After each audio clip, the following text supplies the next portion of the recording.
As always, with every homework assignment, you're going to want to pause the video before you listen to how to solve these problems so that you can follow along and understand what we're doing.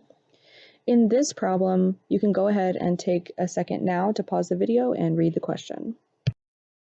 In this problem, we're dealing with a sweater inventory. We are sweater salespeople, and we're trying to track how many sweaters we have in inventory in any week.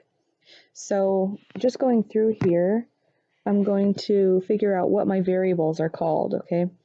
S is used for the total number of sweaters remaining.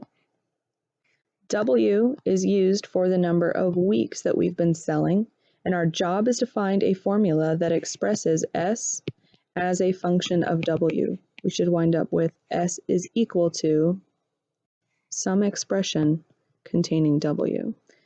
This is going to be similar to some of the work that we did in class, but this extra problem will give us more experience here. So what I want us to do is use the table that I have below, weeks on the left-hand side, remaining sweaters on the right-hand side, and we're just going to use expressions to express how many sweaters are remaining during any given week. We're going to work our way up, starting with initially, when we start selling, we have 4,500 sweaters. We haven't sold any sweaters off, so after 0 weeks, I have 4,500 sweaters. There's no real math to do on that one. It's all from context. But after 1 full week, I have the 4,500 sweaters I began with, and then I sold off 900 sweaters. We could simplify that and get an actual number, but at this point, that's not what's important. We're trying to figure out a formula, and what we need are these expressions. We'll keep going until we see a pattern emerge. After 2 weeks, I started with 4,500. The first week I sold 900 sweaters. The second week I sold 900 sweaters. Okay, no problem. We could simplify this. Maybe we will. We'll come back and see after we look at the pattern. After 3 weeks, I have the 4,500 sweaters I began with. I subtract 900 for the first week, 900 for the second week, and 900 for the third week.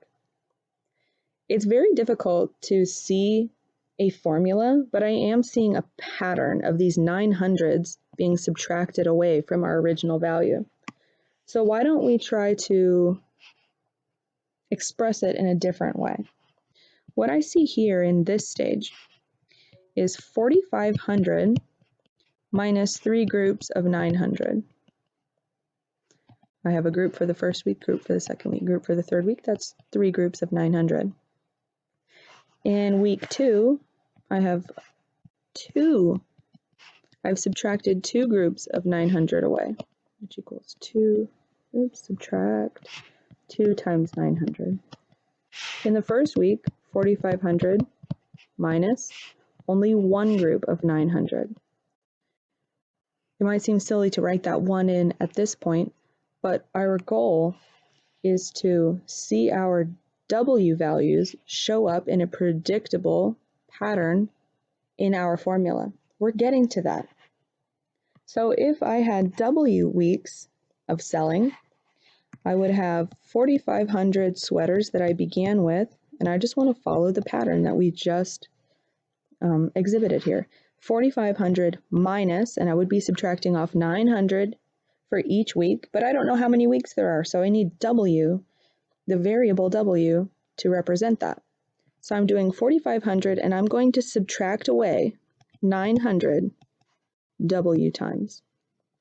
When it was 3 weeks, when W is equal to 3, I subtracted away 3 sets of 900. When it's W weeks, I'm subtracting away W weeks of 900. So my formula that expresses the number of sweaters remaining in any given week is 4,500 minus 900 W. That is what's equal to S here. Okay, and you could pop that into your equation bar there. I'm not going to solve part B, but I would like to give you a hint as you kind of set up to solve it.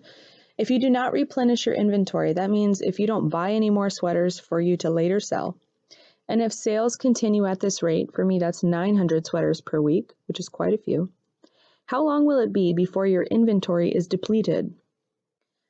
What we're really solving for, oops, let me get my pen out. What we're really solving for is when S is equal to 0. When I have 0 sweaters left, remember S is sweaters remaining. When I have 0 sweaters remaining, I can substitute that in for S in my formula. This is a linear equation that we know how to solve. I'm going to use addition and subtraction to solve this problem. I'll leave you to it. After you take a second to read through the problem scenario in number 3, you can see that we're trying to determine a relationship between costs and the amount of money coming in per month with these t-shirts. So part A asks us to consider the cost function. So what we need to read in this question, I'm just going to circle some important information. Fixed costs, no matter what happens every single month, the manufacturer owes $3,100 per month. That's a fixed cost that happens every single month, no matter what. There are variable costs, meaning the more t-shirts they produce, the more money they owe. Right? It costs money to manufacture or produce items. So it costs $7 to produce every single t-shirt that they make every month. Our variables have already been defined for us. C is the cost function. So we have some C of T, where T is the number of t-shirts sold every month. And we're trying to determine the cost. So we just look back at those values circled above. I have $3,100 every month that I'm going to owe. $3,100. Adding to that cost, I have $7 per t-shirt multiplied by the number of shirts. And you can see that this takes on a linear formula. I can tell you right now in this section, a lot of chapter 3, we're going to be dealing a lot with linear functions. Cost and revenue are completely different measurements. In fact, cost and revenue can be seen as opposite things. So whatever cost you have, that's taking away your money, but whatever revenue you have, that's all the money that you're taking in from your sales. So our revenue function, we can go back up to the context of the problem and see that each of those t-shirts sell for $11. So there's no fixed amount that I'm going to be given just because I made shirts every month.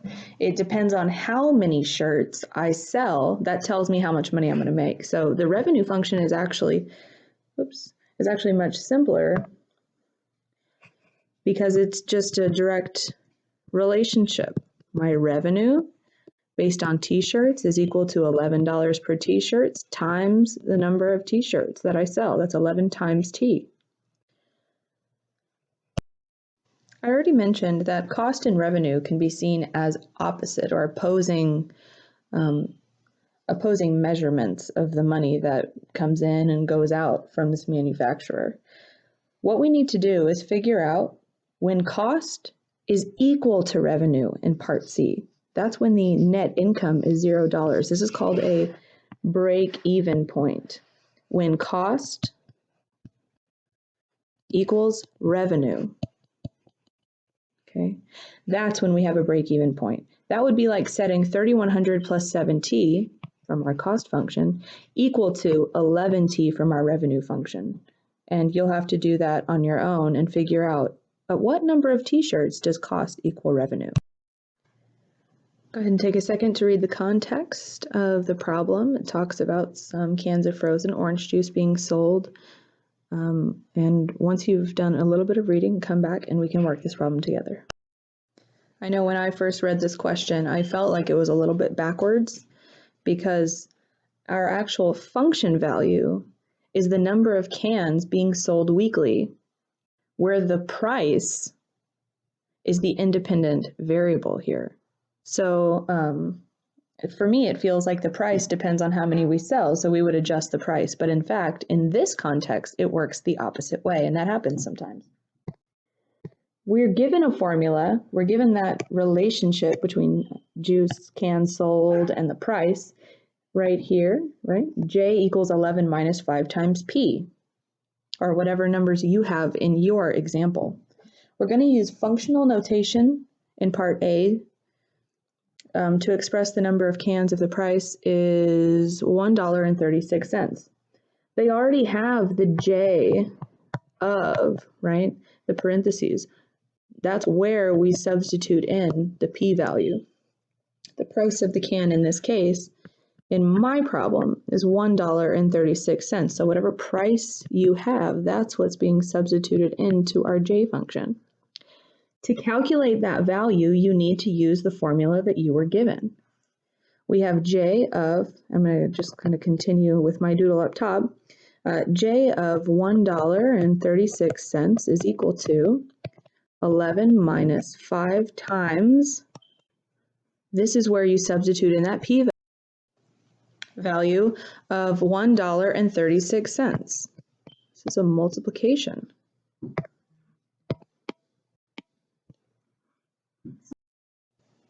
You'll be using your calculator to calculate that value with the numbers that you were given in your problem. Part B, at what price will there be 7.29 thousand cans sold weekly? Notice this is not a price. 7.29, it looks like dollars and cents, but they tell you straight away that what we're actually doing, what we're actually discussing is thousands of cans. What that tells me is J is equal to 7.29 thousand cans. So we're going to use our formula a little bit differently. Our formula, I'm going to use a different color for this part B. Our formula, J equals 11 minus 5p, or whatever numbers you have there. Well, now I know what J is equal to, but I don't know what P is equal to. So I'm going to substitute my J value in on the left-hand side of this equation. 7.29 equals 11 minus 5 times P. And now you have to solve this linear equation for P. You might start by subtracting 11 on both sides.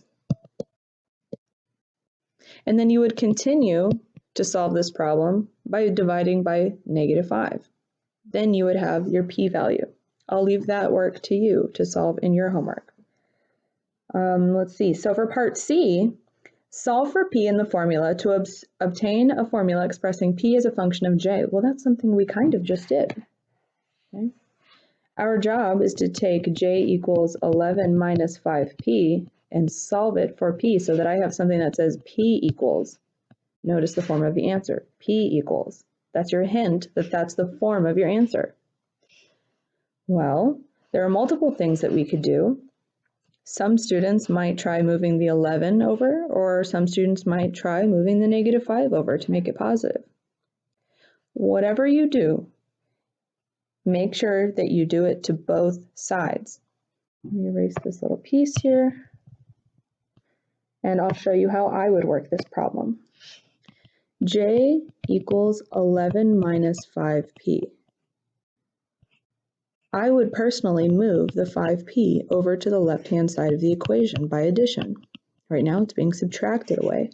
So now I would have j plus 5p equals 11. Well, I'm not looking for j, I'm looking for p equals. So I could subtract that j to the other side. Now I have 5p equals 11 minus j. I'm almost done. I have 5 times p, so I need to do the opposite operation of multiplication to get this p by itself. I can divide both sides. That's every term on both sides by 5. P then equals 11 over 5 minus j over 5. You could also write that as 1/5 times j. Those are the same thing. The last part of this problem is almost identical to part D, except now you have a fancy equation that you can use to solve it. At what price, our answer should be a p-value, will there be 7.71 thousand cans sold weekly? Cans sold weekly, that's a j value. I want you to take that j value and plug it into the formula. You've just reversed the roles of those variables, so it's very convenient for us to substitute in 7.71 for j and solve for p. For this next question, there's more information given than in the last couple of problems, so please take the time to understand what's going on with these different pay scales. Then read part A and then resume the video. We have two options for being paid as a sales representative. Okay, we have pay scale 1, where we have a lower starting salary that we get paid no matter how much we sell. This is like a flat rate that starts our salary. Then we get a commission of 7% of our yearly sales. Now, 7%, that's the higher percentage between the two pay scales. So I start off lower, but if I sell, and I do a really good job of selling, I'm going to earn more commission with this pay scale 1. With pay scale 2, the consideration for pay is a little bit different. I start with a base yearly salary that's a little bit higher. It's a little bit higher, right? I start off at $19,000, but then I only earn 5% of everything that I sell. So my base pay is higher, my flat rate is higher, but my commission per sale is lower. So if I have a year perhaps that I don't sell very much, it might make sense for me to have pay scale 2. In reading part A, it tells us that we need to come up with a formula for each of these pay scales, which coming up with formulas, we've been doing that since almost the beginning of the course. It does give you a hint, though, that you need to be giving percents in decimal form. You're going to find this repeated throughout the entire semester. We don't use percents in formulas. We use their decimal equivalent. So as a note, 7% is equal to 7/100ths. That's what percent means. It means per 100, which as a decimal is 0.07. 5%, you could follow the same train of thought there and get that 5% is 0.05. We're going to use those in our formulas. WebAssign is really good about giving you more information than they let on immediately. I already know the name of the two variables that are involved in this just by looking here and here. For pay scale 1, the total amount that I make is going to be called T. That's going to be my total salary. T equals total salary. T is total salary.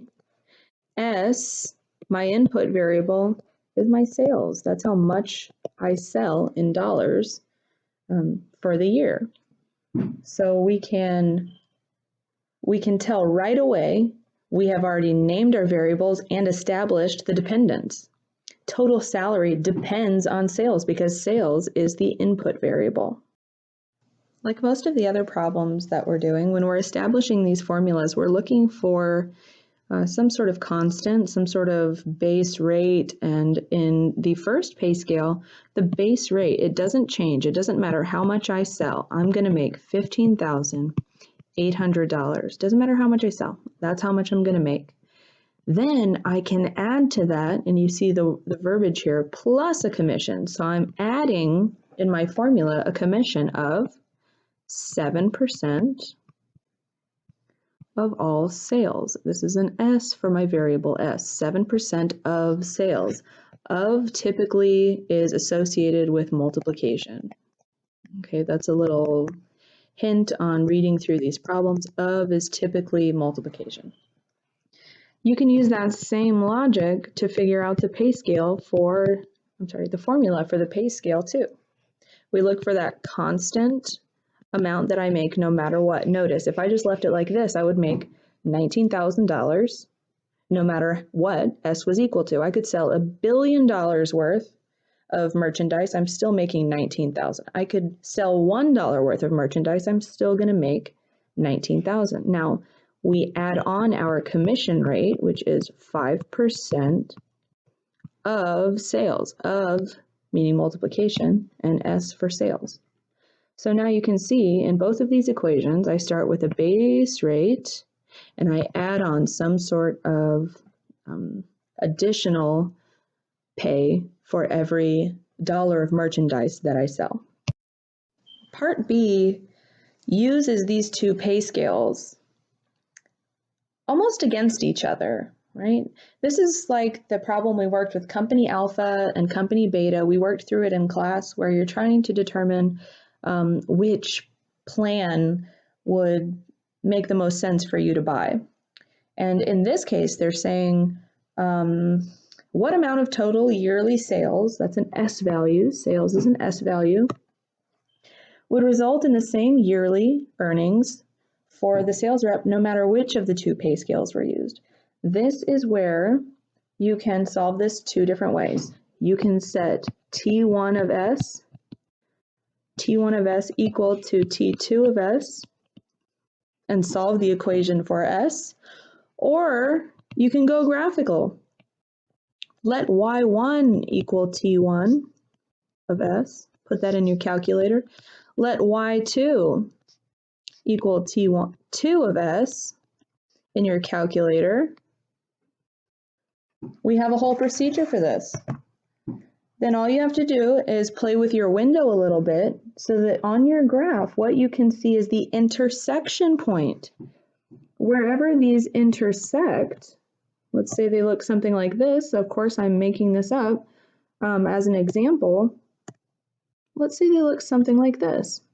You need to fix your window so that you can see that intersection point, and you're going to do the following commands on your calculator.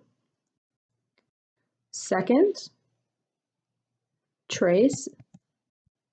That brings you to your calculation screen, and then you want to select the number 5 for intersect. Second, trace, 5. You might want to scroll down to 5 and press enter, and then you're going to answer the 3 prompts just like we practiced in class. Okay, you can see exactly how to do this from the example we worked in 2.3. With the numbers that I was given to work out this problem, I had an intersection point between these two companies on my graph when my total sales, so the merchandise that I sold, was a total of $26,667. $26,667, rounding to the nearest dollar. So what I need to look at is on my graph, I need to decide, here's my T1. It starts off a little bit lower, but it rises quicker. Let's see if I can get sort of picture from my other graph. So T2 started off higher, but it rises slower. So there was some intersection point here. This is what I was seeing when I was filling out this problem. On my S-axis, I had $26,667 was where I found that I would make the same amount of money no matter which pay scale I chose. Part D is asking, when is T1 better and when is T2 better for me as a salesperson? Okay. When I am, let me label these. This was T2, this was T1. When I look at this portion of the graph, all I need to determine is which graph is higher, because that is the higher total pay. T2 is higher for the first portion of the graph, and then once I swap and I look at the other side of $26,667, you can see that T1 is higher up, which means the first pay scale is better after I sell $26,667 worth of merchandise. So when would I want pay scale 1? Well, that would be where T1 is higher as a graph, which is when I expect to exceed that amount in sales. Under what conditions would I prefer pay scale 2? That's if I'm not as good of a salesman. If I sell less than $26,667, that's this situation. You can see T2 is the highest function. Okay, so you should have paused the video to read and understand what we're talking about. We're talking about temperature. We're talking about, in particular, the linear equation, the linear formula for converting Fahrenheit into Celsius and Celsius to Fahrenheit. Okay. Then we were given another equation where we can get kelvins from Celsius. So there's a relationship between kelvins and Celsius, units of measure for temperature. And we're going to use those two equations in the following parts of the problem. Explain in practical terms what K of 40 means. This is functional notation. We've been using this all semester. This is functional notation that will give us the temperature. I'm just writing temperature in kelvins, K for kelvins, when the temperature is 40 degrees Celsius. So K of 40 should be a temperature in kelvins. You'll have a drop-down menu you can select from when the temperature on the Celsius scale is equal to 40 degrees, that input variable. To calculate this value, K of 40, we're going to use our K of C equation, which is equal to C plus 273.15, as given above here. And we know what C is equal to, so we can make a substitution. We're looking at specifically when C is equal to 40. Okay, see this parallel alignment here. I see it on the other side as well. So anywhere I see a C, I'm substituting in the value 40, and everything else in the equation is staying the same. So again, wherever I see a C, that's becoming 40. So you can use your calculator to determine what this value is going to be. All right, moving on to part B. We're asked to find a formula expressing the temperature in Celsius as a function of kelvins. Now that's not what we were given, right? The formula that we were given in the beginning here is Kelvin in terms of Celsius. So what we're doing is we're reversing the roles of K and C. We're reversing the roles of the variables. We learned how to do this in class in section 2.3, so you can see that in your notes. But essentially, what we want to end up with is a formula C in terms of K, when up here we had a formula K in terms of C, K of C. So we're going to reverse those roles now. Start with the equation that we were given, K equals C plus 273.15. That's the formula we know. To reverse the roles, I need to wind up with some equation that says C equals something. C equals, C by itself. We can subtract away 273.15. This is going to get us closer to our goal of getting C by itself, because I'm removing the constant from the right-hand side of the equation. Now we can only subtract from an equation if we do it to both sides. So I'm going to do it on the left-hand side of the equation as well. Our next step should look like K minus 273.15 is equal to C plus 0. C plus 0 is just C. So you can see right away our equation for C is equal to K minus 273.15. We've now reversed the roles of K and C in that equation. Part C of this problem is probably more complex than the other parts of the problem. We're finding a formula expressing the temperature F in degrees Fahrenheit as a function of K. Up top, we were given a formula for F, switch to my pen here, F equals an equation in terms of C. Right now what we have is F of C. I do not know F of K, but that's the goal here. Find Fahrenheit in terms of Kelvin. So if my input variable is a Kelvin, what pops out should be Fahrenheit. The process of doing this is relatively simple, but we need to reason through it. Okay. What I have to begin with is Fahrenheit is equal to 1.8 times the degrees in Celsius plus 32. Now, we were able to reverse the roles in the second equation to get C in terms of K. I now have C is equal to K minus 273.15 from the last part, from part B.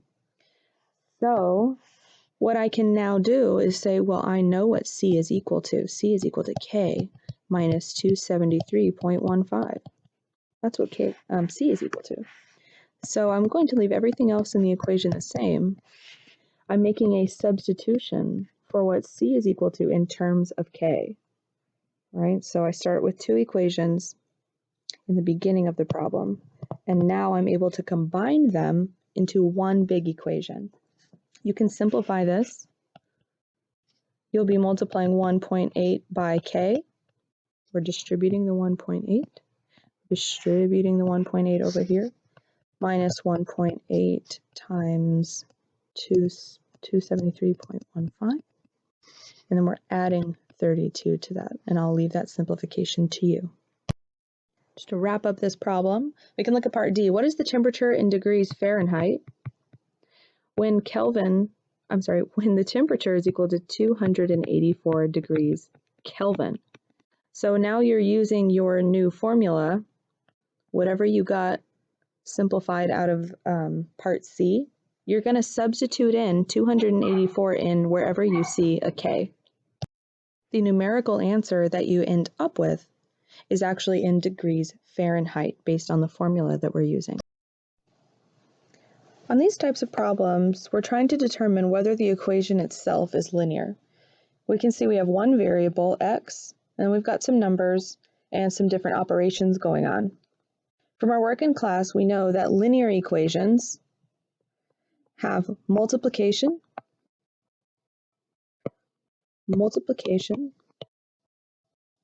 and they also have, and that could be by whole numbers, like 4 times x, it could look like that, or it could be by fractional numbers, which would look like maybe 1/2 x, something like that, or x over 2. We can also have another operation, addition, or subtraction. It can look like subtraction as well. That would be something like 4x subtracting 2, 1/2 x plus 14, anything like that. Those are the forms of linear equations, as we learned about in our group Explore as well as in the notes for chapter 2.3. So what I want to do is look through the equation that we were given and identify the things that are okay and identify the things that are not okay if I want this equation to be linear. Okay, what I'm seeing here is I've got an x. I don't see anything wrong with that. See, we can have x's. There's nothing wrong with having an x. Now let's look at this other x. This is x squared. This is x times x. Now, that is multiplication, but it's multiplication between two variables. And that's what makes this nonlinear. We'll learn later on that this is a special type of function that we get to at the end of the year in chapter 5. Don't worry about that right now. The point is that because of this x squared, this equation is not linear. We call it nonlinear. Not linear. Okay.